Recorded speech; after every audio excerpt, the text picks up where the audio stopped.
कल मुझसे पूछा गया था कि ध्यान कैसे करें।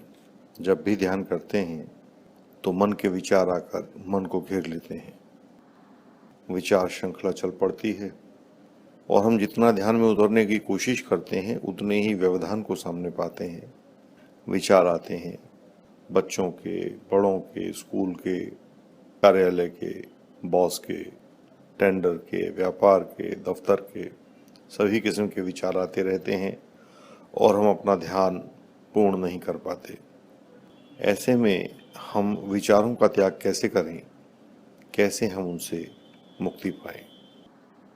प्रश्न विचारों से मुक्ति पाने का नहीं है, प्रश्न विचारों को जान लेने का है। जब आप विचारों को जान गए तब विचार आपके लिए व्यवधान न रहेंगे। जब आप विचारों को जान जाएंगे तब वो आपके लिए रास्ते का पत्थर न साबित होंगे। ये जो विचार हैं आपके अनुभव से पैदा होते हैं या आपके संस्कार से आपके भीतर आते हैं। इन विचारों को या तो वातावरण आपको देता है या तो आपका समाज आपको देता है। जो कुछ भी आप अपनी इंद्रियों से देखते हो, सुनते हो, छूते हो, सूंघते हो, स्वाद का अनुभव करते हो, वो सब कुछ धीरे धीरे आपका विचार बन जाता है। वहां से विचार पैदा होता है। फूल सुंदर है, फूल गुलाबी रंग का है, यह मिठाई तो बहुत स्वादिष्ट है, कितना स्पर्श कोमल है, कितना स्वादिष्ट पेय है, ये सब आपके विचार हैं। अनुभूति को, जो भी अनुभूति आपने की, उस अनुभूति को जब भी आप शब्दों में ढालेंगे तो वो विचार बनेगा। चारों तरफ से आपको अनुभूतियां मिलती हैं, आप उन्हें शब्दों में व्यक्त करते हो तो विचार बन जाते हैं। जैसे जैसे आप अनुभूतियां पाएंगे विचार पैदा होंगे। दूसरे विचार आपको समाज से मिलते हैं।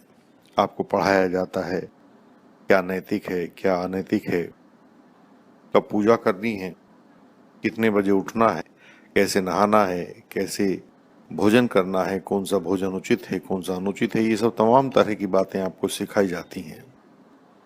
आपको इन बातों में ट्रेन किया जाता है।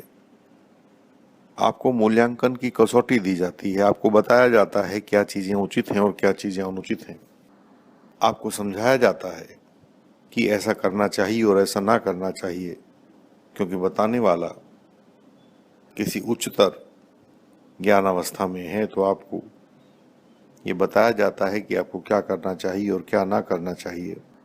आपको बताने के बाद यह अपेक्षा की जाती है कि आप उसी प्रकार से व्यवहार भी करें। इसे आपकी सोशल ट्रेनिंग कहते हैं। इस सोशल ट्रेनिंग के माध्यम से आपको एक परिपक्व, जिम्मेदार सामाजिक प्राणी के रूप में तैयार किया जाता है। ये दो प्रकार हैं आपके भीतर विचारों की उत्पत्ति करने के लिए। अगर आपने इन दोनों प्रकारों को जान लिया तो विचार आपके लिए बाधा न रहेंगे। सभी अनुभूतियों को आप अपने भीतर संजोते चले जाते हैं। सभी दीक्षाओं को आप अपने भीतर इकट्ठा करते चले जाते हैं। और जब भी आप अकेले होते हैं, जब भी आप एकांत में होते हैं, वो सभी अनुभूतियाँ, वो सभी विचार, वो सभी दीक्षाएं, वो सभी ट्रेनिंग आपके दिमाग में एक एक करके आती है, उतरती है। यह आपकी स्मृति है। स्मृति के द्वारा आप उन सब चीज़ों को दोबारा जीने लगते हैं और ये दोबारा जीवित की गई स्मृतियां ही आपके विचार हैं। इन स्मृतियों के आधार पे आप भविष्य की कल्पना करते हैं। कल मैं ऐसा करूँगा, मैं वैसा करूँगा। ये आपकी कल्पनाएं हैं। स्मृतियां और कल्पनाएं यदि हम मिला दें तो आपके भीतर इसके अलावा और कुछ नहीं है जिसे आप विचार कह सकें। आपके समस्त विचारों में या तो आपकी स्मृतियां हैं, जो आपने पुराने समय में देखा, जो आपने पुराने समय में अनुभव किया, जो आपने पुराने समय में जिया, वो आपकी स्मृतियों के रूप में आपके भीतर जीवित है। और जो आप आगे करना चाह रहे हैं, जिसकी कल्पना आपके भीतर प्राप्त करने की है, जिसको आप पाना चाहते हैं, वो सब अपेक्षाएं, वो सब कल्पनाएं आपके भीतर हैं। स्मृतियां और कल्पनाएं, यही आपके विचार हैं। ये विचार आपके भीतर हैं, घूमते रहते हैं, और इन्हीं विचारों ने आपको आपके वर्तमान से तोड़ दिया है, काट दिया है। आपका वर्तमान आपको नहीं पता वो कहाँ है, इनके बीच में वो कहीं गुम हो गया है। जब तक आप मन की अवस्थाओं को ना जान लेंगे, ये विचार यूं ही आएंगे, क्योंकि विचार को तो आना है। विचार आए बिना रुक नहीं सकता।